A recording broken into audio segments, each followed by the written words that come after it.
We are live. Good evening, everybody. My name is Frank, the founder of Retro Responders Nonprofit, and I'm an active law enforcement officer in the city of New York. Responder Talk is ran every Sunday at 7 p.m. Eastern, which is our topic or speaker meeting via Zoom. This group is strictly for first responders and military personnel, active or retired. First responder personnel includes law enforcement officers, firefighters, EMS, EMT, corrections nurses, and police dispatchers, and military personnel. Please, whatever you hear here, let it stay here. This is a safe haven for us. I encourage everyone to state what department they are in or worked for. This shows we are all over the country and we're in this together. If you know anyone who'd be interested in joining Responder Talk, please let me know. Responder Talk covers topics such as wellness, nutrition, fitness, and recovery. Recovery is not defined as just substance abuse. Recovery is an everyday practice of working on yourself to make yourself a better you. You can be in recovery from substance abuse, trauma, anxiety, depression, relationship difficulties, and so on. Here on Responder Talk, we hope you feel comfortable enough talking about your experience in life and hearing suggestions from first responders from all over the country. And with that, welcome to Responder Talk. A few quick announcements to everyone who's been posting on our Circle app. Thank you.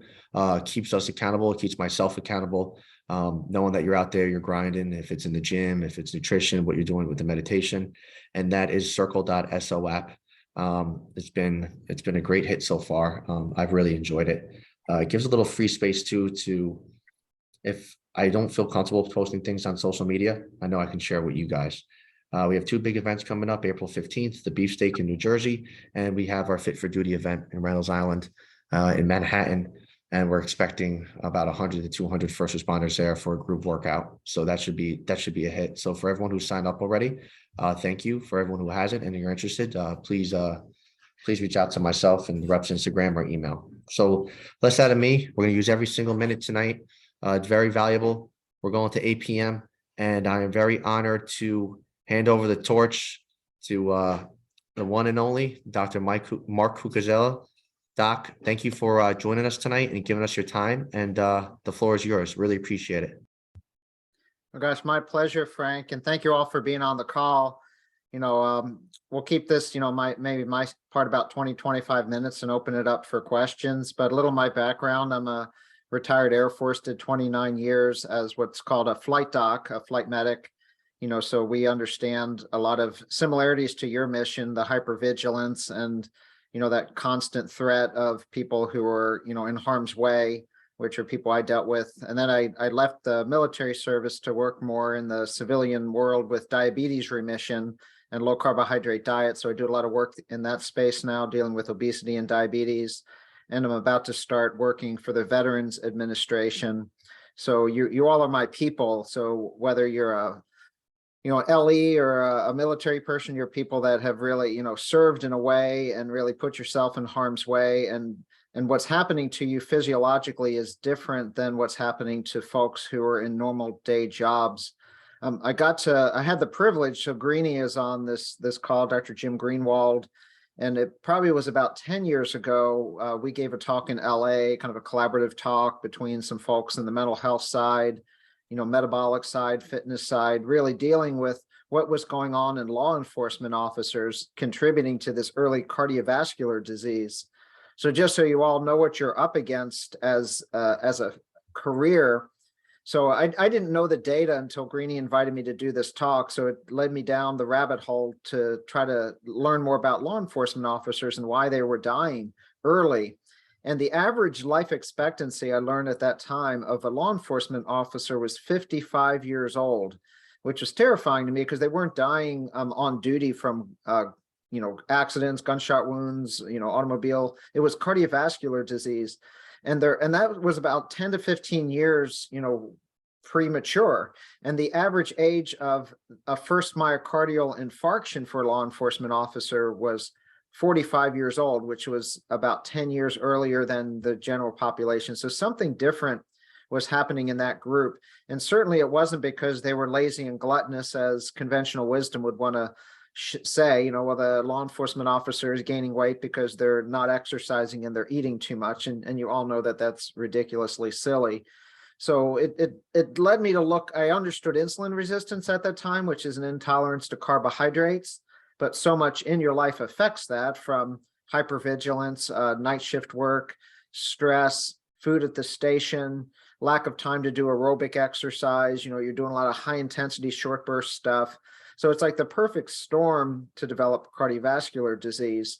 So my talk about 10 years ago was some ways to mitigate that and get out of it.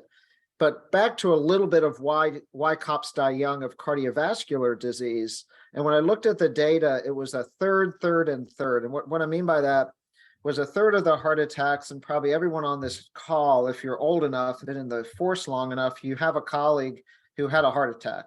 I mean, probably everyone raised their hand if they have a colleague. It could be a senior officer, maybe a colleague if you're older. Know at least one person who had a heart attack. So a third of the heart attacks were happening kind of off duty, mellow time, just hanging out, just shit happens. It was your time. Bad luck, you get a plaque rupture. A third of the times were happening. So say you get a call, you're sitting in your car, whatever, maybe you're at the station and you get a call, something's going down on Main Street, right? Your cortisol goes up, your adrenaline goes up, and you get in the car, you do what you need to do, but you're not really involved, at that moment of intensity. It's going to that scene and returning from the scene. And maybe that scene was like a no-go, right? Nothing happened, but your adrenaline is up. As soon as you get a call, there's a shooting, someone's down, whatever, your adrenaline is up. And a third of the times it was happening at that exact moment. Someone pulls a weapon on you. You think they're pulling a weapon on you. You have to engage in some way, because that is like an adrenaline shot. When we're trying to revive someone in the field, we give them epinephrine and it squeezes blood vessels, right? It brings people back. You probably have given epinephrine in the field, or you're at the scene and EMS arrives and they give epi, right? They start CPR and they give epi. So your adrenal glands are shooting that epi in. But the background of what's happening to law enforcement officers is a multitude of things. So to get to that point of having a heart attack, that's called a plaque rupture. So it's about 20 years of progression of cardiovascular disease. So you have to have plaque on your arteries to have a plaque rupture. So that 40-year-old officer, 45-year-old officer who has a plaque rupture, that didn't just happen that day. It was what was going on in their life probably for about 20 years prior to that. And that is, some type of inflammatory process in the blood vessels. You get kind of a more advanced inflammatory process, then you get soft plaque, then you get a little bit of injury to the artery wall, and then the arteries put down calcium. So you could have a very low calcium score, but that means that you're about 20 years in. If any of you have had a coronary artery calcium and you're anything but zero, you're already at risk. And actually the forces now are using coronary artery calcium as an early identifier of who might have pre-diabetes, something going on, genetics that's going to contribute later on to cardiovascular events. But by the time you've had that, that event, it's been going on for about 20 years. So, Dr. Greenwald and myself are really adamant, and Frank here, let's try to identify early the people who are heading down that path. Because by the time you have a cardiovascular event, it's like you're on the iceberg, right? You're there, you're on top of the iceberg. But if you can identify officers earlier in their career, there's like a barge heading to the iceberg at like 3 knots. And we don't want to wait till you're on the iceberg before saying, okay, Houston, we have a problem. We got to lock something down. We want to identify that early. But a couple of things I've discovered in my military career, medical career, some of it's, staring right at us, hiding in plain sight. So a big thing is the highly processed foods. So these have a super high carbohydrate content, and that carbohydrate content creates a condition called insulin resistance, because our pancreas needs to make more and more insulin to deal with that carbohydrate. And that high insulin condition is very inflammatory to our arteries.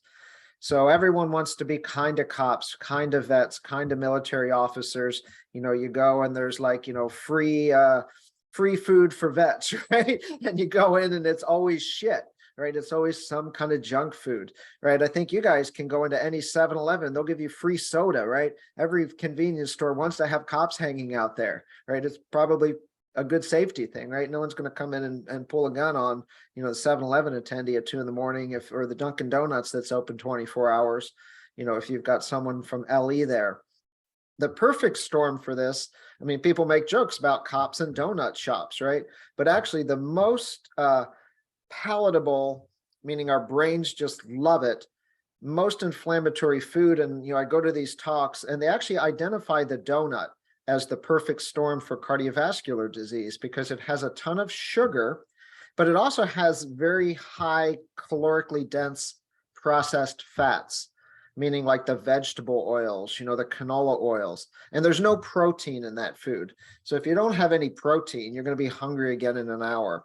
So anything like a Danish, a donut, a packaged muffin, right? If you read the label, there's absolutely no protein or maybe 1 gram, but there's like 40 to 80 grams of carbohydrates and like 20 to 30 grams of fat. And so there's no nutrients in that, nothing that's going to make you satisfied or satiated. It's basically like you're taking bullets, but that stuff is what everybody wants to feed you. So what you have to be as an officer is you've got to have your guard up, right? You know that those are bullets coming at you and you have to just avoid them, right? And just understand that this stuff is happening to you and it's not your fault. 100% it's not your fault because those foods hijack your brain, when you're in stress states. Just sleep deprived, right? We know that sleep deprivation increases our appetite. Probably, I did a lot of night shift work. I think all of us probably know that. So the way really, you should eat, any human should eat would be a human diet. Humans, us, are designed to eat plants and animals, meaning stuff that doesn't have packages. The more protein you eat, the more you're not hungry. So protein creates what's called satiety. And satiety is, so I had a breakfast this morning at 11 and I had dinner at like 6, but I had like 4 eggs for breakfast, had some bacon in there and avocado on top. I was fine. I wasn't hungry or hangry. And then I had some coleslaw and some more meat on top of that. Just threw that together. This is a little warm tea. It's a little bit cold here today. And I'm good to go. I won't need, but I had a good, probably 30 to 40 grams of protein at each of those meals with a little vegetable. And that's what we're designed to eat. But, the problem is you guys have to have countermeasures to do that on a 12-hour shift, right? Because where are you going to eat? So I travel a lot too. So if I'm going on a plane or through TSA or going to work, I'll have cheese or meat sticks, just some things that I know if I'm in an environment that is all crap food, I have something, that I don't need, a lot of, doesn't even need to be refrigerated half the time if you have like beef jerky or even some nuts. So be prepared. And that's kind of your mantra is always, if you're going into a situation, guys, every time I'm on an overnight shift, I end up at, at this place and I eat shit. So just have a plan. Exercise, and I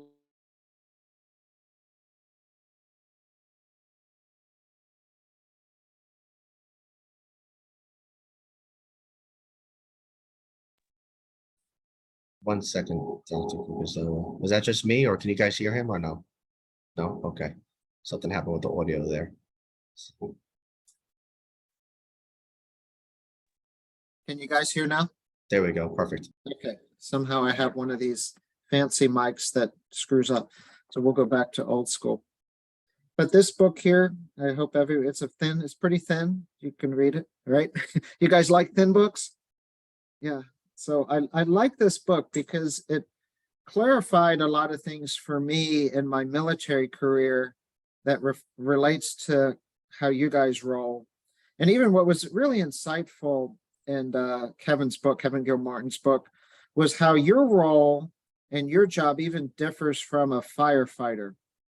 So everyone on this call knows about hypervigilance. So you guys, from the time you show up to the time you're off duty, I mean, your brain and your body just composition is someone's like you're in harm's way. So your adrenaline is up. You're kind of riding above a normal, like if you just go to work at a retail store, right? You may have a little bit of hard work, a little stress, and then it's mellow.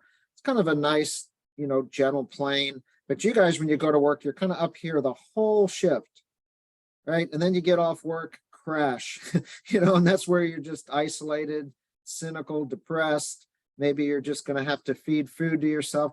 Everything kind of starts to go wrong, but it doesn't happen in your rookie year. It happens, when you're 5-10 years into the force, right? You become cynical, everything becomes bullshit, and you're becoming separated from your old life, right? Like your family, your friends, you're exhausted. Now, a firefighter's job I mean, just to let you know, I mean, what you're doing is different and it's almost unphysiologic for a human being. So a firefighter, they're hanging out at the station. Maybe they're playing pool. No one's trying to kill them. And then they get a call, right? And then it's game on. And they have high rates of obesity and cardiovascular disease too. I mean, so all first responders have really high rates of obesity and cardiovascular disease. But I think what's happening to law enforcement officers is a kind of the high intensity plan, because your job pretty much the whole time is this hypervigilance. And then it's like hypervigilance, right? You get the call. We're a firefighter. That's why I like how Kevin puts it. There's not many like pinup poster calendars of cops, the Chippendales dudes, right? So, but there's a lot of like pinup calendars of firefighters, because they can be like working out in the gym, at the station, hanging out, playing cards, doing weight training, maybe even on the treadmill. And then maybe once a shift, they'll get a call. But you guys are like, sitting in your car. You don't have that luxury of any downtime. So again, it's like Sun Tzu, and everyone should probably read this book, The Art of War. That was beaten to my brain as a even a doc, but I was a flight doc. So we were involved with a line. So we were involved in the mission, right? So, it was kind of cool. Even though we were medical side, we were part of the mission. Just like if I were a doc for your law enforcement unit, but embedded in your station, I would be part of the mission. If I didn't understand your mission, I couldn't help you, right? Who's this duck guy? He's detached. He doesn't know shit about, what I'm doing or my job. So we needed to understand that pilot's job. And then they trusted us. I mean, to the point that they spun me at 9 Gs and I didn't die. That was very unpleasant. But at least I understood now what 9 Gs does to a human body, and it's not fun. So let's talk a little bit about, I've got a few more minutes. Let's talk a little bit about the exercise, because Kevin even talks about it in the book. So doing some aerobic exercise. So this does not need to be hard. You guys, your life is hard. This is just walking, jogging. Behind me here, I have a rowing machine. I don't think you can see it back there in the corner. I've got a rower. I've got some kettlebells over there in the corner. This is my little office. So there's always something I can do to move. So doing something in when I think Greeny went through some of my slides from a conference this weekend, it's called Zone 2 exercise. So that's building the endurance system. So that endurance system really is training what are called our mitochondria. So in our muscles are all these billions of energy factories called mitochondria. And when these mitochondria work well, then our bodies can deal with a lot of physical stress. And the way we build these mitochondria is actually all that slower walking, ruck marching, if any of you are prior service, easy jogging. This is not like, anything where you couldn't carry a conversation on. It's just that common everyday human movement. If you have a rowing machine, a bicycle, but doing that type of exercise builds what are called these mitochondria, and it builds what's called our aerobic capacity, the slow twitch muscle fibers. And these are the muscle fibers that get you through a 12-hour duty day. And if you build that system, you can do high intensity, because that system, all of us probably have had to sprint. Like probably everyone on this call has had to sprint, right? And at a certain point in sprinting, you're gassed, you're done. But if you have a robust endurance system, when we sprint, we produce what's called lactate. And probably your high school coach called it lactic acid, right? If any of you are in track, if you sprint a quarter mile, you're building up this toxin called lactic acid, and it's all bad. But that's that's absolutely not true physiologically. Because if you have a good endurance system, you take that lactate, which isn't lactic acid, it's a fuel, and you shuttle it back in the mitochondria of the slow twitch muscles. So if any of y'all here are trying to do a lot of high intensity but zero endurance training, meaning you read an article or watched someone's Twitter feed or a TikTok and said you can get fit on 4 minutes 3 times a week, right? We all want to hack it. It's absolute bullshit, right? It's not true. Now, if you were, say you were a law enforcement officer who were, your beat was walking 10 hours a day, and then you did the high intensity, oh, you're good. You're walking 10 hours a day. I see cops on bicycles, so there's probably such a huge variance in your job between complete sedentary cop and a cop who has a job where they're Maybe they're more security, they're walking, maybe they're doing, jail, walking. It's like a large prison and they're walking 20,000 steps a day without exercising. They're good. So, and that also kind of resets. So what Kevin has in the talk there, that hypervigilance crash into this kind of low space, this depression, that's where just things start falling apart in your life, and that includes your family. So the exercise brings you back into that homeostasis. So I think that's like, find a way to do it. I know it's discipline. You all are disciplined, and it has to be scheduled in your day. I think if you try to just like make it up and, if I have time today, I'll exercise, and he talks about 22 minutes, right? So all the powers that be say 30 minutes, 5 times a week. That's where you get the most bang for the buck. So if you spread that over 7 days, it's like 22 minutes. So I think finding that 22 minutes a day will add time to your day, because that like calms you down. You sleep better. Your mitochondria are better. At the end of the day, you won't regret that. That'll give time back, and it'll probably be 20 less minutes that you're answering emails, or think of all the bullshit we do if you have teenage kids, right? And they don't have time to get out and move, right? But they're on social media, for 2 hours a day. But I've gone about 25 minutes there, Frank. But I think kind of like, my message to you all would be, yeah, what you're going through is real. Understand it, right? So like get a deep understanding of the bullets coming at you, and your doctors won't tell you. They don't know your job. Food, gotta eat real food. No excuses. Our body is not designed to eat shit, right? And I think everyone knows what shit is, right? It's like a Twinkie or anything in a bag, right? Eat crap. That's doesn't need a fancy scientific definition. And move, move as much as you can. Find ways to, kind of work that into your day. Like if it's a time of maybe some place you would usually drive and it's a half mile.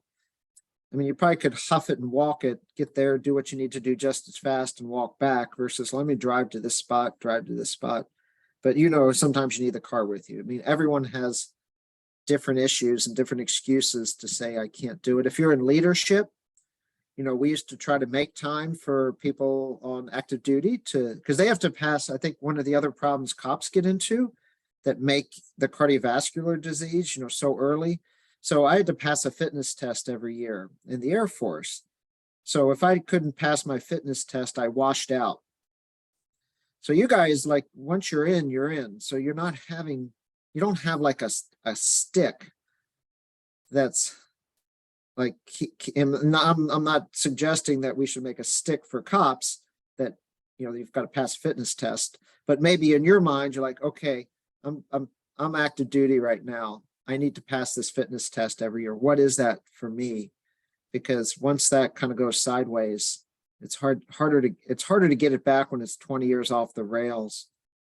Then, every year, okay, so it's springtime, we get in shape. I have my own personal fitness test in May, and it's, can I run a mile and a half, comfortably at 10 minutes a mile? Doesn't need to be fast. Can I do 40 push-ups? Can I do 3 chin-ups? Whatever it is that, kind of makes you kind of know that you're not losing that much ground. I'm 56. Like I don't run nearly as fast as I did when I was young, but that's cool. I can still run and then it's fine. We get older, but I'm lifting more now because the older we are, we have to maintain muscle mass. So I'm doing more strength training now. Train for your weakness, so that's something we really need to mitigate. But I'll stop there. We can open it, for questions either in the chat or if you want to raise your hand. I'll let you kind of lead from here, Frank. Well, Dr. Cucuzzella, thank you so much. Yeah, know about the magic chair. That was everyone's got their magic chair. Mine's sitting over there in the corner, but I have a stand-up desk. So most of the time, if I have to use my brain, I'm at this desk right now, which is a stand-up desk. That's pretty cool. I have it here, but I'm sitting down. So it's all right. It's Sunday night. It's cool. Three questions for you. I think they're very important. Yeah, strength is never a weakness and weakness is never a strength. So let's talk about everything you just spoke about, okay? In one question. And everyone in this group, definitely correct me if I'm wrong, call me out on it. This information that you're sharing is fantastic, right? I don't know many departments that share this information on a training, and we look at a police department as mission, mission, mission, mission, mission, mission, train. But in the military, train, train, train, train, mission. Okay. And I remember hearing that as a young cop. I still am a young cop, but I never forgot that. And this information is not old. I don't think it's rocket science. I think this is just pure, like you said, wide changes. People are trying to look for the easy way and the shortcut, the 4-minute TikToks and all that, right? And what I'm seeing in my position, you know, in the city here and spreading this, and even at reps, is these cops, these first responders, they know it, right? They know they got to eat healthy. They know they have to work out. They might not know the benefits to a T, but what coming across is I don't have time or I'm too tired. So it's trying to attack that tactically, which is small little steps at a time, to your big strategic goal. You have your tactical thinking and your strategic thinking and your tactical goal and your strategic goals. Is what we're doing. How do I form this question? Is the best way to attack this is just for us to be vulnerable with our story and lead by example and say, hey, I understand to a T. I mean, not to a T, I understand to a part of it. I don't walk in your shoes, but I do have empathy because I know how it feels to work long hours. I know how it feels to get into arguments at home, to get hit with overtime when we don't want to. NYPD is down to 2,600 in cops.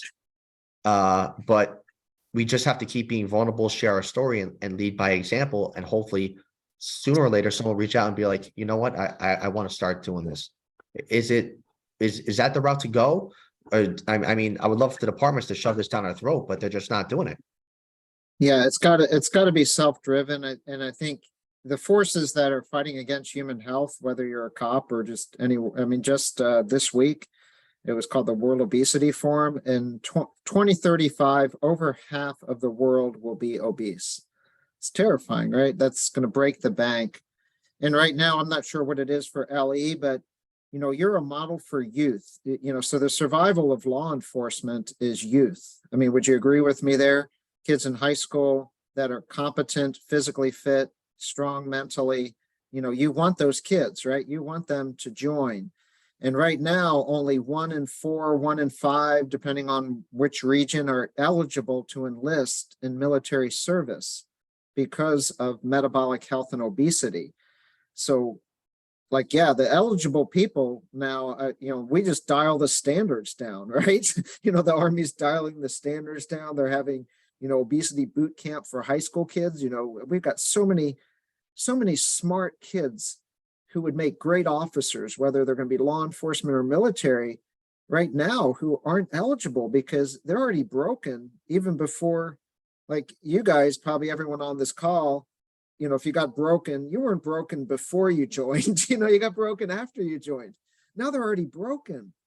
So if you want those kids to be in law enforcement, I think we have to live it and be joyful. It's addictive to feel well.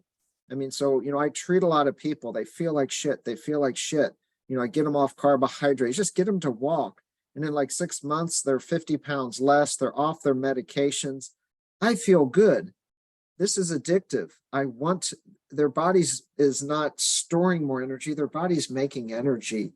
So I think, you know, everyone who's in leadership, you know, has to kind of walk the walk, but not be like macho about it, right? Look, I'm vulnerable. Look, I'm struggling like all of you.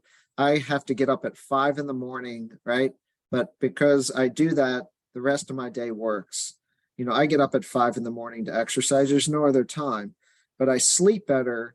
Like I sleep like the dead because I get up at 5 a.m. By the time 9 o'clock rolls around, you know, I'm ready to sleep. So I sleep like the dead because I get up so your day starts, and morning may not be the best time for everybody on this call, right? Because you guys are on weird shifts, you know, but find some time that's scheduled in that you can exercise. But, you know, if you're, you know, at a station, have healthy food at the station, right? So try to resist. Everyone wants to donate the cookies to you, right? Is that true?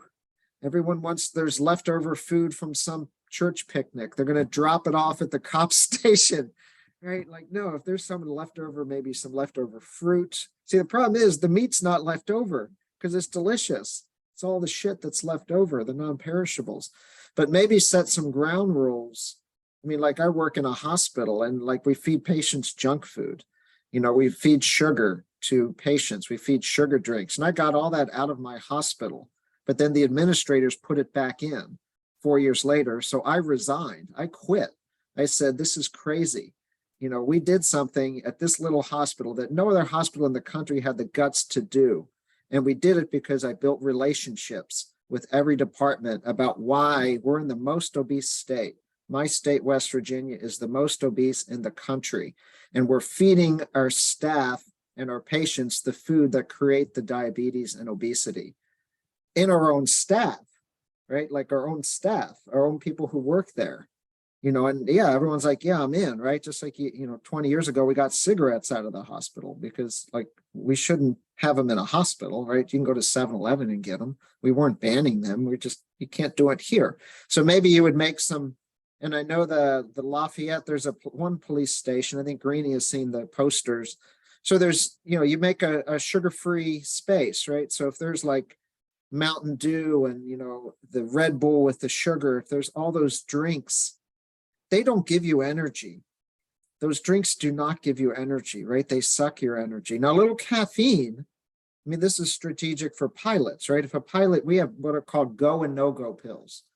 You know, so a go pill is like you're drowsy, but you got to be on, right? So the caffeine would be the first, and that's legal, right? So everyone would have their certain threshold of caffeine. And then in extreme situations, they would use a little bit of ADD med, you know, so that would be, it was called dexamphetamine. So if they have to stay awake to land the plane or something. So that was always in their pocket.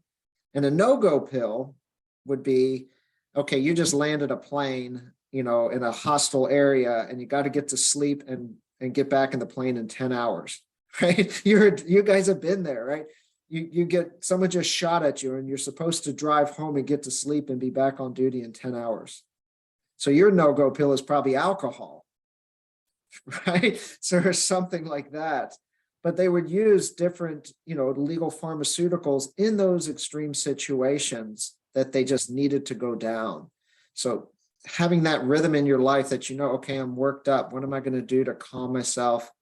You know, it could be trazodone, you know, something like that, you know, something that's not addictive that will help you get down so you can wake up the next day and not already be, we had a computer program that made, it was like a DUI curve. You know, it was sleep, wake, you know, circadians. And usually, I bet if I did that with your, like an average night shift cop, after about 3 shifts, they're driving drunk, you know, because you'd look at the curve, right? So sleep, wake, and it was a program. It was called the FAST, Fatigue Assessment Strategic Tool. We would plug in schedules proactively. And that's why we called it crew rest. Okay, so if it got to the point that if they were doing this schedule, they were drunk, right? They're in the red, they start green. And that's assuming people start green, right? So probably a lot of cops coming off of a weekend and you think they'd be green, but they were like partying or something was going on with their family. So they're already starting the week like in the yellow, right? They're already like behind the curve. And then by Tuesday, they're in the red. They're a danger to themselves. You know, there's a lot to what you're doing that takes kind of real strategic planning, you know, and mitigation on the front end to prevent what's going to happen 5 days into your shift before you get a break. I'm sorry to ramble there, but you know, it's a lot. What you guys are doing, it's a lot. So if anyone wants to give you some simple, dumb advice, right, you're going to roll your eyes, and you're right, because this is very complicated. It's very nuanced, very individual to each person on this call and your schedule and your life situation. I'm very happy that you touched on sleep there. That could be a whole nother hour call, right? But I wanted to dive into talk about standards, and I'm not going to say my opinion on it. I just want to see yours. From an expert standpoint, is that I don't know if you saw in the headlines, but the NYPD officially got rid of the 1.5 mile run. So I just I saw someone in the chat. Really, you guys had a 1.5 mile run? in the academy, you have to do a JST, which is like a little obstacle course under a certain time, and then the 1.5 mile run to pass. So I just wanted to see what your thoughts were them eliminating the 1.5 mile run. Yeah, the 1.5 mile run walk, it's back to what I didn't realize, I didn't know, I think that may have been unique to New York, but the 1.5 mile run, whether it's a 2 mile run, 1.5 mile, Ken Cooper wrote the book Aerobics in 1968. So they did what was called a 12-minute test. How much ground could you cover in 12 minutes? That's really a test of your mitochondria, because whether you're a big person, small person, you need to be, that's the endurance work. So, and it's a standard of your mitochondrial health that will allow you to do more high intensity safely and repetitively, right? So you get on a call, you may have to sprint, recover, right? You're looking around, sprint again, recover.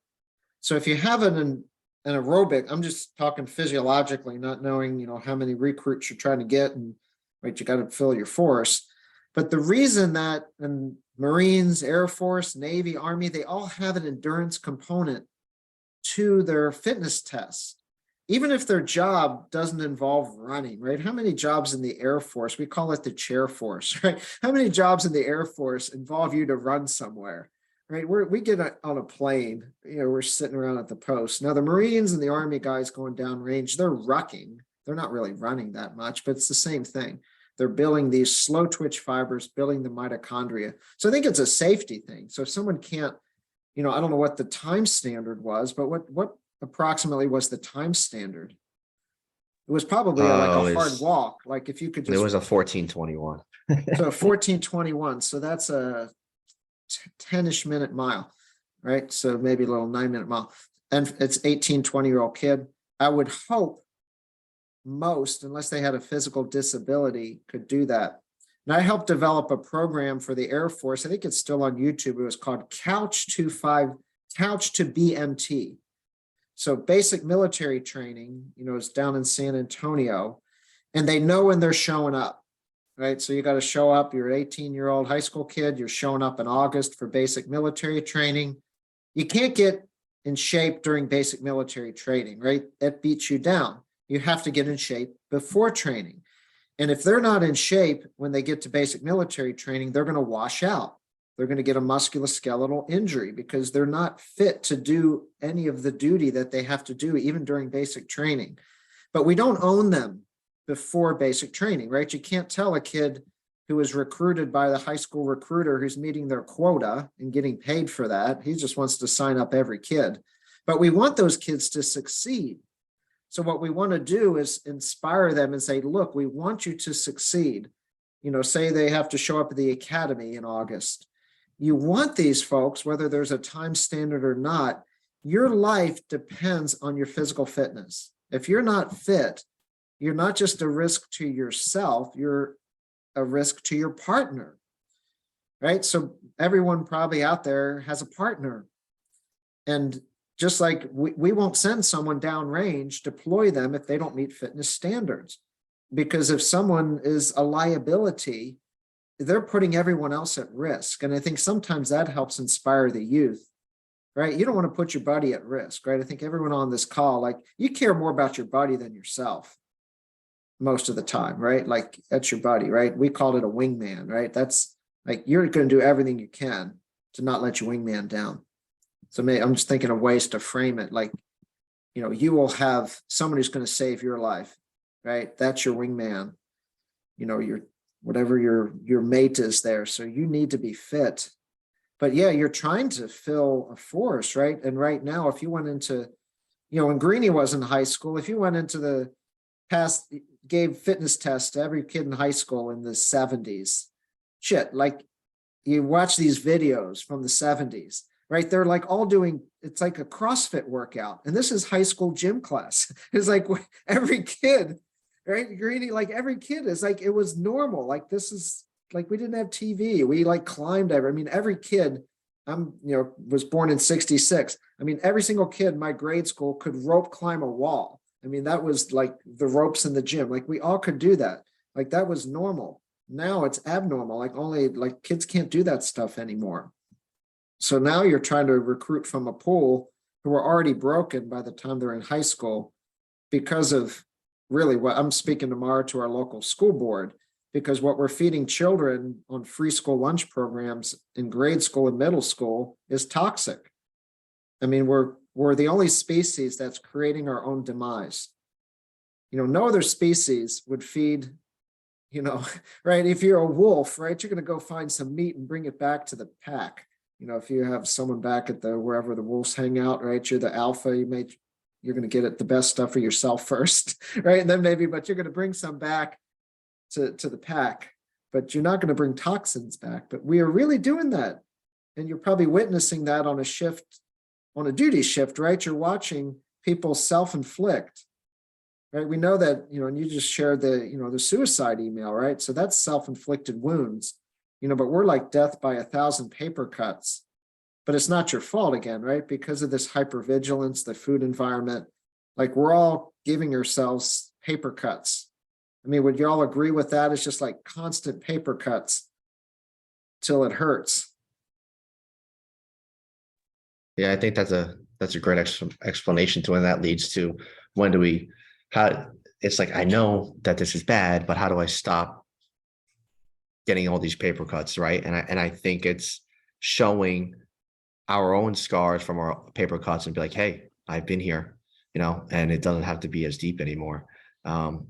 So yeah, that was just beautiful. Yeah, like Chris said, get down in the well with them, right? So Yeah. Get down. Oh, I'm going to work out with you, right? Let's go work out, but make it easy, right? Make the good decision the easy decision. So if all like in school, right, they can't make a good decision because it's all shit food, right? If a kid wants to eat well in school, they have to pack it. And these are poor kids. They get free lunch, right? That shouldn't be the way it is.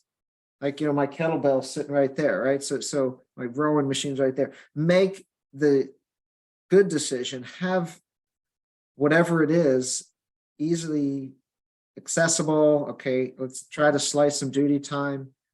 If you have some downtime, it's cool, go exercise, right? Have your radio with you, like find a way that they could do some of this activity on duty hours because it helps them be a better officer. It's not like it's taking away, we're going to go walk this beat now and not drive it or just everyone out there, you got to be creative because the world's designed to kill us. You all know that, right? The world's designed to make us all really, really sick.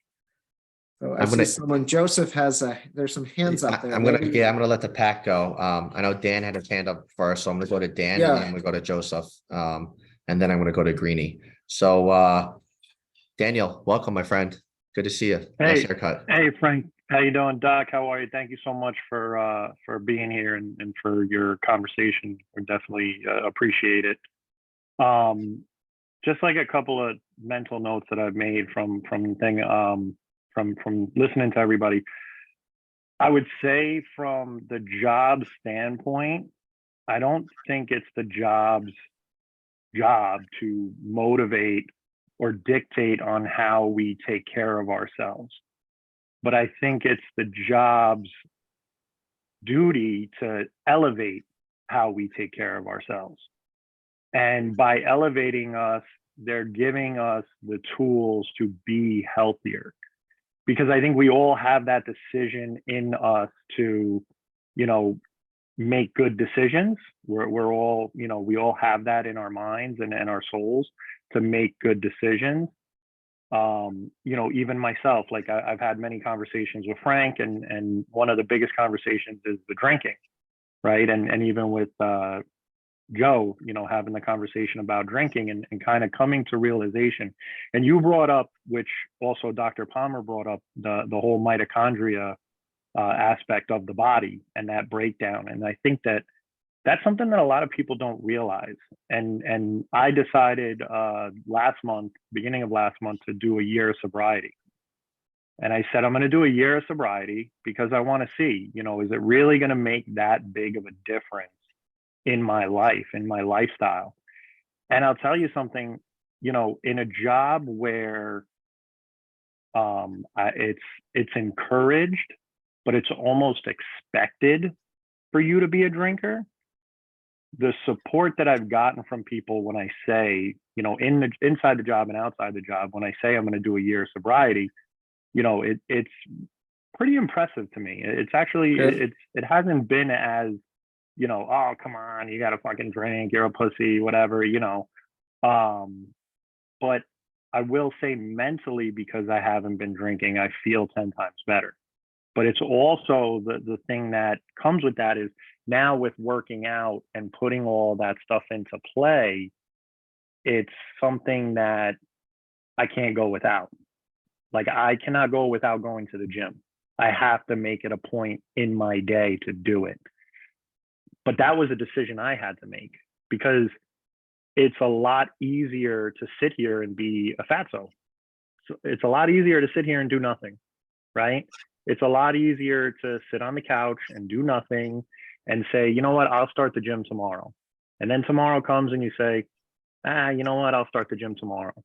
I did legs on Friday. It's Sunday. I'm hurting walking up and down the stairs. I'm hurting getting in and out of the car. But I love that hurt. I embrace it, because I know when I first started squatting, I was squatting 100 pounds. Now I'm squatting 185 pounds. And a lot of people, I broke my knee in 2020. So for me to be able to squat anything over 150 pounds, I'm like, holy smokes, like this is great. But again, it's a decision that I had to make within myself. And I think that we have to do that for each other. And like Frank says all the time, like we have to really, you know, we have to do it for each other. We have to say like, hey, I've been there. I know how you feel. Do I like waking up at 4:30 in the morning and being in the gym at 5, and I'm in the gym for an hour and a half in the morning, 5 days a week? Now I can't go without it. When I first started doing it, I fucking hated it. I hated it. It was painful. It was, you know, I could have slept that extra hour, you know, but my mental, physical, overall, everything is so much better now where I'm at. And I heard this quote, I might butcher it a little bit, but he says, you know, the gym is the most honest place you can be, because everything that you put in is what you're going to get out of it. If you go 5 days a week, and you go hard for 5 days a week, you're going to get 5 days a week hard out of that. But the guy who goes 2 days, yes, he's going 2 days, but don't expect to get what that 5 day a week guy is getting.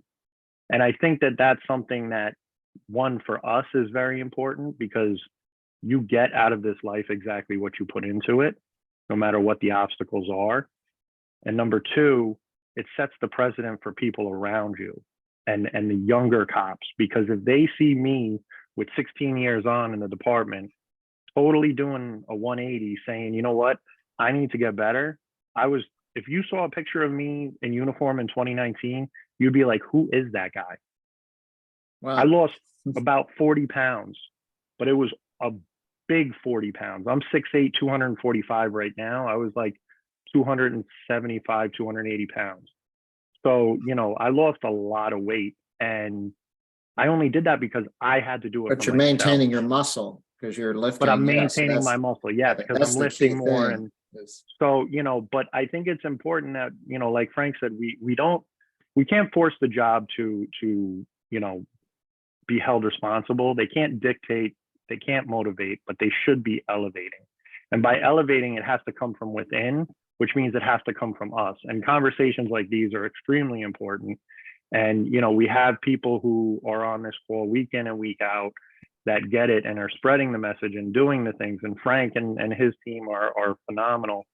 But what you said, I really appreciate you being here. I think that it's important that we have these conversations with medical professionals such as yourself, because it's one thing if we say it as cops, but I think when we hear it from people who do this day in and day out and say, hey, this isn't good for you, you know, but this is good for you, it hits a little bit differently, you know. So, but thank you so much. I appreciate you. And thanks for coming. No, that's a good word, Stan. Doc, bring this guy to the school board tomorrow with you. All right.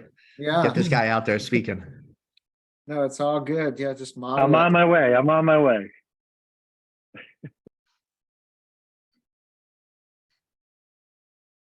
Other questions? Sorry, Doc, were you Really- gonna say anything on what Dan was No, speaking no, about? I Or that mean, was I pretty think spot you on, right? just spot on. Yeah, just you got, Dan's been in 16 years, you go down a bad path and you fix it. I think the sleep probably, if you give up the alcohol, you wouldn't be able to get up at 4:30 in the morning to go to the gym if you were drinking. Would that be true, Dan? I mean, your sleep. Oh yeah, is- that 100%, and yeah, that the was quality the of your sleep now thing. is 100%, so like much a better. rock. Like I'm the like, dead. I sleep like a Yeah. rock. Yeah. And the craziest thing is, even on days that I'm not really supposed to wake up at 4:30, where I can sleep in on the weekend, I'm still up without an alarm at 6:30 in the morning, because my body's like, hey, you need to get up, And your body's making energy. So yeah, it's 100%. fine. Yep. You don't have to work out. You get to work No. out. Right? You're changing. Right, it. exactly. Oh fuck! I got to work out today. No, you're like, man, I get to work out today. I'm feeling good. Mhm. It's a privilege. Yeah, absolutely. Yeah, you're like, I'm a human. I have the energy. Like I get to go running tomorrow, right? I'm blessed. I'm 56 years old. Like that's a blessing. Most people my age are on Absolutely. 5 medications for chronic disease, and they feel like shit getting off the couch. Yeah, So I don't. It's absolutely so right. that's good. Joseph, welcome, my friend. Thank you, Frank. Thank you, Doctor. Really, really very impressed to meet you and to hear you speak to us tonight. I'm a volunteer here. I'm an addiction and trauma specialist in practice, and I'm also volunteer EDP Stunatu for the group at times. But I just want to ask you for two simple, these are like definition questions. First of all, what was the name of the fatigue tool that you talked about? It was called, back when I was in the service, it was called FAST. And I think they sold it to like industry, like trucking industry. It was called Fatigue Assessment Strategic Tool. And it was a program, and you would say, today is Sunday, and I had to go on night shift. So you just start plugging in sleep schedules, and it was like a DUI curve, right? So green is you're good, right? So yellow is okay, whatever that is, right? Right. 5 to 1, and then like red is like, you're in trouble, right? That your performance, and you'd be able to do it on the front end, right? Not reactive. So if we were designing schedules for air crew, you would never design a schedule that would put them in the red, right? Crew rest. Mhm. And, it'd take into factors, because your sleep was never as good if you were day sleeping, night working, if you were traveling time zones. It was pretty sophisticated. I'm sure there's now, this was 15 years ago, the AI sophistication of something like that now would probably blow away what we were doing, but it was pretty darn good. I mean, whether it was 100% spot on, but it helped us, with safety, because what the culture of military flight is 100% safety, right? There was like a 15-year stretch of conflict in Southwest Asia, and there was not a single loss of plane or loss of life from human error. It's pretty amazing, right? You think about medical practice, a day at the ICU, human error is happening all the time, right? Patients are going to ground, and we just say shit happens, but there's all kinds of error going on, right? Maybe in law enforcement, you're trying to get to that zero error, and it's really hard. There's so many things, but military flight, right? You don't hear of it's error. Someone might get shot down, in hostile combat, but it's not like, oh shit, we keep making the same stupid mistake and pilots are falling asleep at the controls, or, there's so many layers. And one of the things in military flight, which is fascinating, so you have a briefing, before the duty, right? Everyone, here's our duty for today. And from the senior person to the person right out of the rookie force, right? So anyone in that pre-flight briefing could raise their hand and feel empowered. It could be the 19-year-old kid checking the tire, and say, I don't like the pressure on this tire. And they would be respected. It wasn't like they were afraid to say, oh, I shouldn't say could be a problem here because the colonel's going to give me a bad, report. It was really a weird culture. Nothing ever exists out in the world outside of the military. Like if you were a young person working in the hospital, like an intern, and you went to the chief of cardiology with the long white coat and said, I think that you gave the wrong dose of that med, they'd be terrified, right? And they would be bullied, and they would like never feel empowered. Or the nurse, right? The nurse is watching the doctor just, and she's like, this is crazy, but like the doctor gave the order. But yeah, that was the way we used that tool. And after a while, most of it became intuitive, right? You kind of, oh geez, no, we would never make someone fly 6 straight night shifts, right? That's crazy, right? And then they would encourage them, okay, you have to sleep here, right? This is sleep time. This is not party time. You know, this, you got to sleep because you got to get back. And they also had a rule called 12 hours bottle to throttle. Do you guys have that for law enforcement? You're like, no. I see the eyes are rolling. Dan's like, no, 12 hours bottle to throttle, 100%. Wow. That was a culture thing. So if you crossed that line, it wasn't like your commander would fire you. That was a culture thing. Your flying buddy would pull you off and say, Joe, we got to get in the cockpit.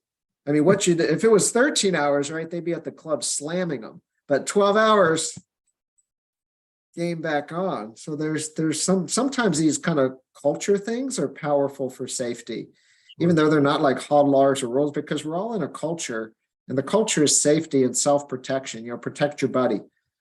You know, your buddy's still drinking. He's got to be back in the, in the car. Like he's gonna be in harm's way in 8 hours. But man, he's still like ordering at the bar. Then they need you, right? That's your job, right? You're doing a lot of that mental health side. Okay, this person's got a problem with alcohol. Yes. Yeah. Now, in terms of culture, you just woke up a brain cell of mine. I was in just going into what was then called junior high school in 1962, I believe, when JFK was president. And he had initiated a program about physical fitness for the whole country. And he and Jackie and, that whole group would go out for long walks every day and all throughout America. It was like morning in America for walking. And it just occurs to me that along with what I've been learning about so many law enforcement departments, specifically dropping a lot of regulations and a lot, from my mind, a lot of support for physical and mental health. I'm not suggesting that come from the White House. But I'm just really glad that you are here with us tonight to see that this is something that Reps for Responders advocates very, very strongly for everybody. My second question is, could you? Yeah, just to pause on JFK, I can send the link out to Frank. So the cover of Sports Illustrated in 1963 was Jack Kennedy and Jackie it was called The Soft American. Yes. And it was our lack of physical fitness is a threat. And this is 1963 when Greeny's high school class is doing chin-ups. Imagine if JFK were alive today. He was writing about the soft American in 1963. You're like, holy shit, right? Like everything has gone south, but he was spot on, what he saw coming in the future. But yeah, I don't know where that type of leadership, we don't have that type of leadership now where people just, they just live it. But yeah, at each unit, yeah, I think reading that article, like everything comes back to the future, right? Like this is nothing new, right? This is like in this case, because it was the Presidential Physical Fitness Challenge. This was like in the 60s. The Belgians crushed us. Like most Americans couldn't even pass the damn thing. And the Belgians were like 98% of Belgian kids could do the full. Now they don't have the Presidential Physical Fitness Challenge because no kids would pass. Right. And then we'd hurt their feelings and their mothers would come and yell at the teacher because you hurt their feelings. So we dumb it down. Right. Now they don't even have gym class, or they play on their iPhones. But I'm sorry, your second question, I'm sorry to No, that's okay. I was just going to say the presidential challenge hit my junior high school that year and into the next year. And gym class was totally reshaped. And we were literally, you know, it was very, you know, it didn't go, you know, it wasn't reported to anybody, but in the school, we were recorded in terms of how long we could run, et cetera, et cetera. And I found that to be a lot of fun at that age. My second question is just in a couple of simple bullet points. How would I describe Zone 2 training? Zone 2 training is conversational. So zone 2 is kind of that top end of our type 1 slow twitch fibers. So just practically is you can carry on a conversation, right? Not, I mean, your sentences might be a little strained, but as soon as, and that's where we're maximally using fat for fuel. So we're maximally taxing these mitochondria in zone 2 because the slow twitch fibers, that's the red meat, they love fat for fuel and they're loaded with mitochondria. As soon as we start dialing up the pace, right, our breathing changes, right? Like you're jogging with a buddy and someone decides to go a little quicker and you're not quite as fit. He's chatting away and you're like, so as soon as you're starting to breathe faster, you're using glucose as fuel. So you're tapping into a different system. So what you're trying to do is, so that zone 2 is like a big electric battery. So your cop car, your body is like, you got a big electric battery, but you got this gas engine when you need it, right? Got to sprint to get off the line, get up the hill, boom. But that electric battery, which is fat burning, zone 2 mitochondria, that needs to be in the background all day. So just that's walking, you know, slower jogging, riding your bike, ruck marching, you know, that you could talk to your colleague. And so many people are so unfit right now, they get off the couch and they're like already out of zone 2, right? Like these are the medical patients. They get off the couch. Yeah, they may already be too broken to fix, but I think most people are probably still working or probably not too broken to fix. Yes. Does that make sense kind of practically? Absolutely. Absolutely. Definitely. Yeah, it doesn't need to be painful. Mhm. And that helps support the high intensity work. Sure. Speaking about this, Joseph, sorry to cut you off, but that was a phenomenal question. What would your recommendation be, Doc, for zone 2 for first responder? Let's break it down to just starting and someone who has their fitness level at not at just a basic fitness level and just starting. How many minutes do you recommend a week for that zone 2 type of breath work where the mitochondria are working? I mean, optimal, there's like minimum requirements and then there's optimal. So really to optimally train that system, you know, you want to tap into about an hour sessions, you know, 4 times a week. You know, is your life so busy you can't do that? But if you're just coming off the couch, you know, start with 20 to 30 minutes, start with 10 minutes twice a day. But to optimize that system, you know, you want to ultimately get to, you know, about an hour, 4 to 5 times a week, but you may never get to optimum. Sometimes if you're like, man, I'm not even close to minimum requirements now, but that would really be the optimum way to train that system. Now, would you consider weight training not like 60, 70% of your max, where you can speak while you're doing the repetitions? Yeah, that's about 60 that to as well? 70% of max heart rate. But most of us don't even know what our max heart rate's, and that's why just that conversational pace. But it's a, you know, like if you and I were doing a zone 2 jog, I would kind of know, like if you're on a headphone talking or something, I would know you're exercising, right? Like, okay, he's exercising, but you'd be able to talk in sentences. Versus once you're going into the higher zones, right? You ain't speaking sentences, right? You're like, sure, yeah, okay, got that. Yeah, oh, that sucks, right? That's like zone 3. So you want to be where you can talk in a sentence, maybe catch breath. Breathe through your nose is also powerful. So if you can breathe in and out through your nose, use your diaphragm, that's like a governor of once you got to kind of go to the big mouth, big tube, probably out of that. So mix it up, but really you do need the best athletes in the world, no matter what sport they do 80 to 90% of their training zone 2 and below, right? That's the base. And then they do 10 to 20% high intensity. These would be Olympic champions in cross-country skiing, rowing, running, cycling. You pick the sport, you know, boxers, right? They're doing a ton of that training, right? Because they need short bursts of high intensity, recover. You know, any MMA fighter, right? They're like aerobically, massively fit, right? They can go do 5-mile runs with pack on their back, right? And then they can fight.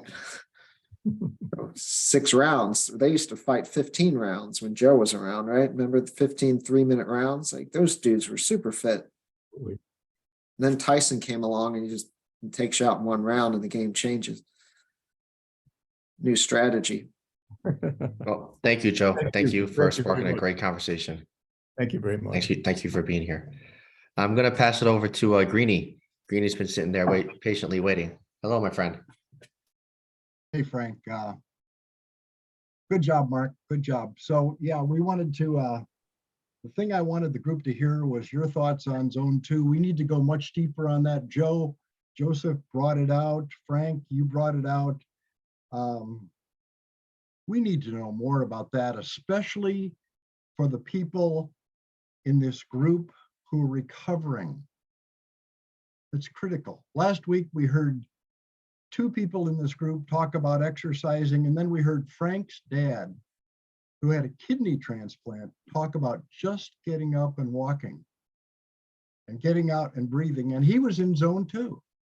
So we need to know more about that, Frank. We haven't even touched the surface.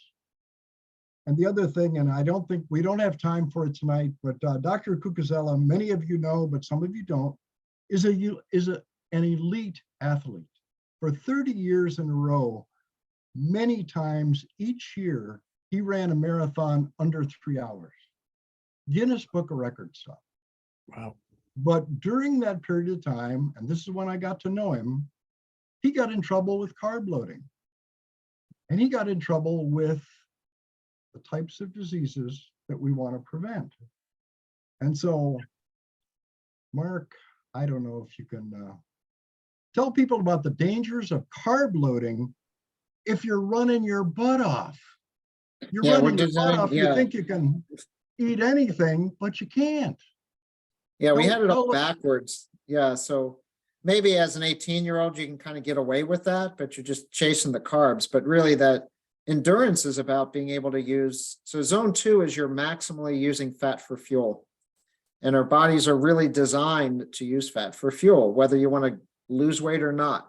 It's the most efficient way to make energy. It's like the electric battery, right? If you have a hybrid car, you got gas and electric, right? The one is super efficient and the other engine's there for the sprint if you need it. So as we all get older, myself included, we become more carbohydrate intolerant. And most start gaining weight, even if they're running, right? They're running, but their body doesn't respond the same to those carbohydrates. They start putting on weight, and all of a sudden they're a very fit pre-diabetic at risk of heart disease. So, your diet, the way of eating, everyone has a little different carb tolerance, but as we get older, to a note, we all become less tolerant of the carbohydrates. Our hormonal situation changes. We have less growth hormone, less testosterone, unless you're getting the stuff online, illicitly, there are people doing that stuff. But yeah, so our bodies cannot handle the carbohydrate. And it's kind of magic. Once you kind of get rid of that stuff, you're like, gosh, I'm not hungry anymore. I can go run and I don't need to eat carbohydrates because your body's making energy from your own fat stores. And that's the magic place for human health, because that's a healthier way to exercise. So it's not just about fitness. You can be super fit and very unhealthy. Does that make sense? Right? Like fitness doesn't equal health. So we want people healthy first, no metabolic disease, know your numbers. So Greenie shares a lot about the lipid markers, your A1C, waist circumference, triglycerides. So like know your fitness or know your health numbers and then get fit, because the fitness will help any health condition we're in. But yeah, so turn the food pyramid upside down would be my suggestion, and give it a few weeks, right? Because the first couple of days, you're going to be like, man, I need my Gatorade or something. But then once your body learns how to use fat for fuel, you can wake up and have that 2-hour morning workout and you're good, right? You're making energy and ultimately you get hungry and then eat some protein. We need more protein as we get older. We need about 30 grams of protein per meal to keep the muscle and lift weights. So to keep muscle, you need to eat protein and you need to lift things, non-negotiable, one without the other. If you just eat protein but don't lift anything, that ain't going to work, right? So if you just lift and don't eat the protein, that ain't going to work either. So for Dan to maintain his muscle mass, he's going to the gym and lifting, but you're probably eating some protein. Would that be true, Dan? Are you getting some protein? He's shaking on his head. Yeah, an animal protein, right? That's your full, complete spectrum of amino acids. I don't really care what that is. Steak would be the best stuff. Eggs, close second. Salmon, seafood. But, get whatever you can at your budget. It's cool. But they're great questions. Yeah, so don't overthink the zone 2 stuff. Just get out there and do it. Make it fun. Do something you enjoy. If you hate jogging, ruck march. I think rucking is great because you just add that extra load. Very good on your knees. You're not running. Most people, that doesn't suck. I think a lot of people who have been in the service, like running equals suck. So they don't like it, but that's because they're running hard all the time and it does suck. So they want to slow down, mix walking and running, get a rower. I love the rowers. You can just meditate and shut your eyes on a rowing machine, get a good kind of full body workout, put on a podcast or something. Yeah. Bike, stationary bike, something safe, right? The roads now are pretty horrible to go out on the roads, depending on where you live. So this is going to lead me to the last question of the night, and I want to see if this person is in the group. Emily, are you here? I know you're here, but are you here listening? Yeah, I'm here. Hey, this is going to be in regards to 1.5 mile run. And Emily, correct me if I'm wrong. So are we basically saying if you're trying to get your 1.5 mile run down, Doc, for a certain time frame for police standards, military standards, well, what you're saying?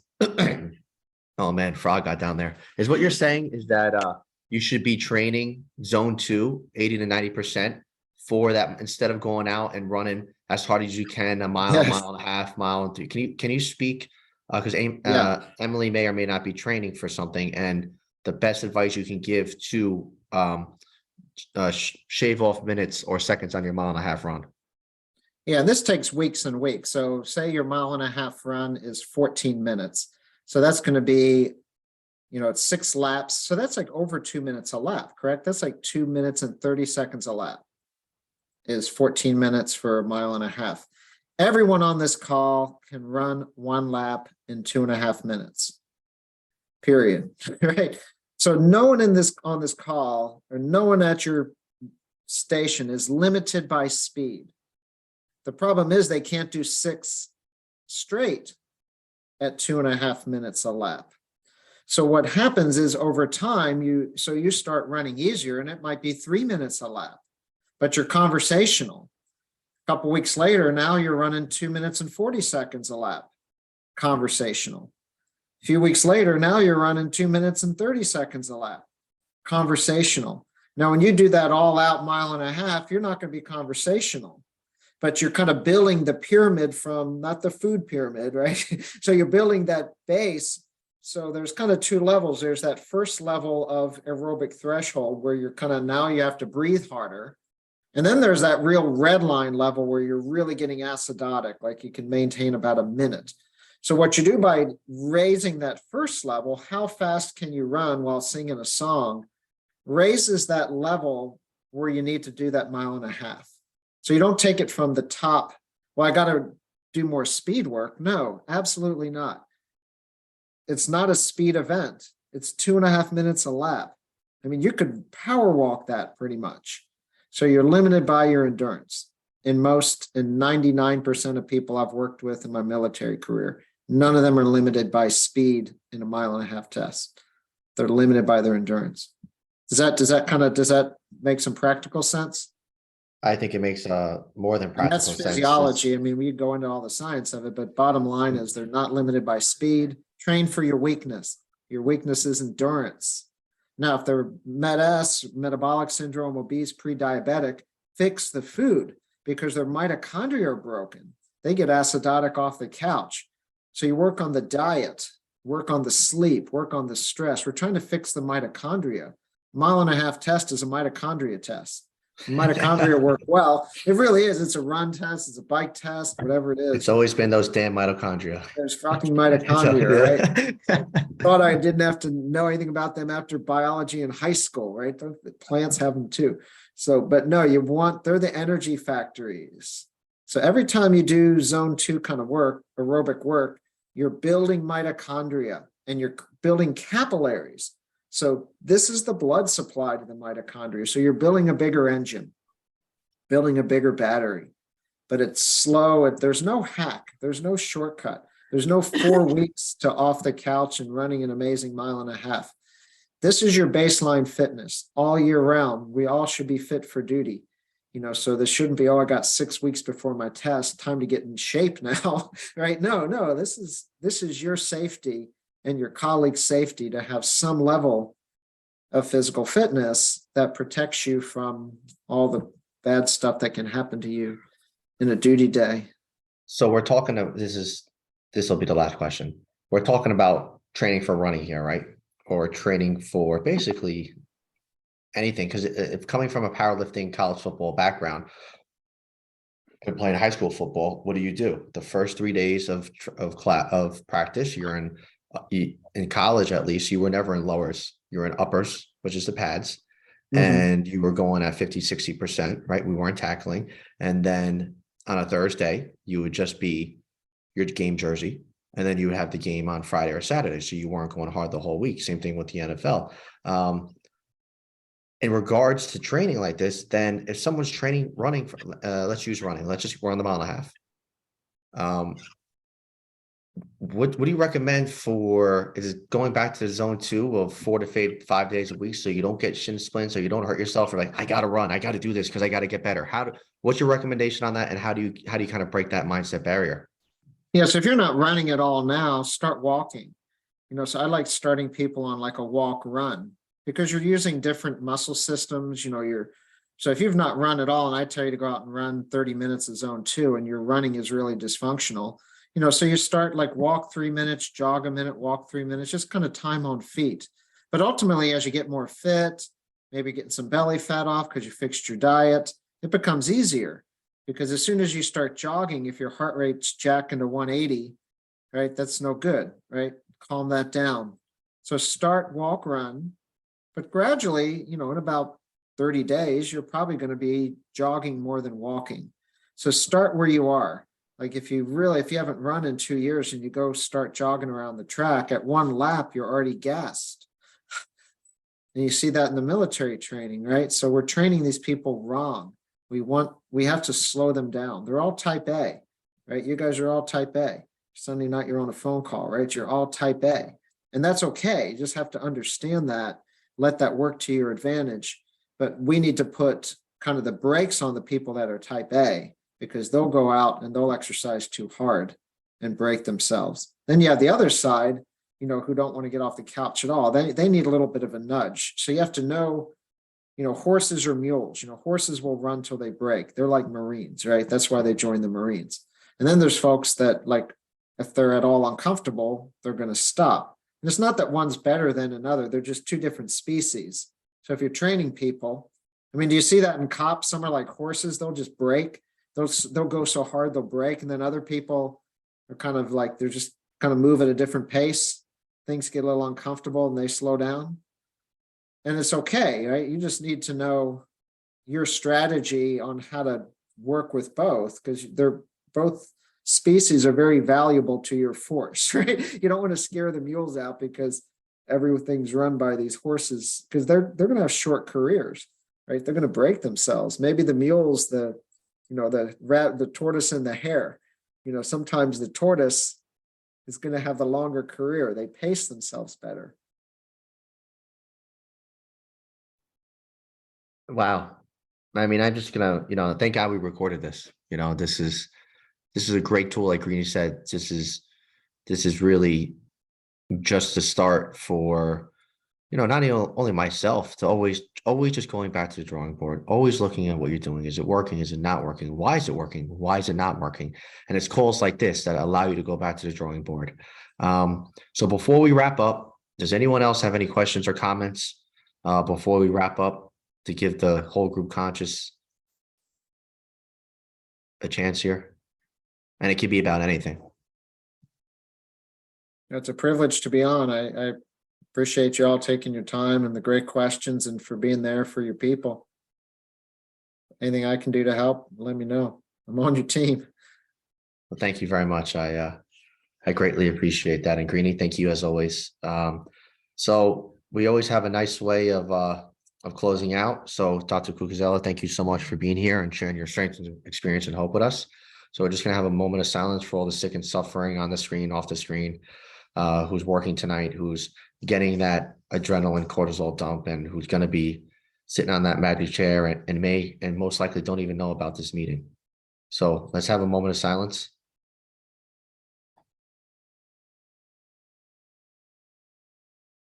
Followed by the serenity prayer. God, grant us the serenity to accept the things we cannot change, the courage to change the things that we can, and the wisdom to know the difference. Amen. Dr. Mark, thank you so much, my friend, and keep fighting the fight. All right. One day at a time. Cool. You all have a great week. God bless. Have a good night, everybody. Bye now. Bless.